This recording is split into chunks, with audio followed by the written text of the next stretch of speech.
We're a College of Medicine research facility, but most importantly, we are an actual medical center in a children's hospital. Before Commvault, we had been using IBM's TSM, or now rebranded Spectrum Protect, but recently the quality and the support has been dropping off.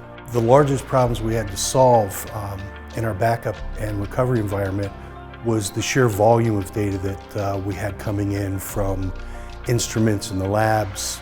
Our transition to Commvault has really been very smooth.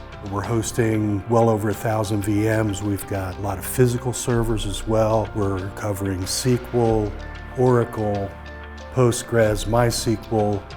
My days are a lot easier. You know, it used to be if there was a security update or something and we had to update, I might be going out and having to physically touch 1,000 servers to put the software on and copy it. It was literally, you know, a several-month project to get things like that done. With Commvault, I can take everything we've got in the shop, I can upgrade it in a day. We're saving a lot of man hours. Since we've moved to Commvault, I have found that the customer support, especially in the technical areas, has been above anything that I've ever had before. And a lot of it really has to do with the volume of data.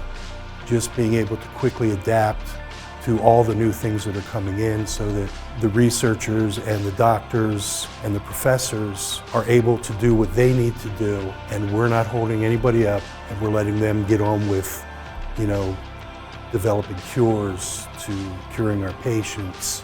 So after our time with Commvault now, I can tell you that I'm very comfortable when I go home at night that things are going to be taken care of, and that if for any reason we have an emergency, Commvault will be there to help us recover. The data's there, it's protected, and can be brought back easily.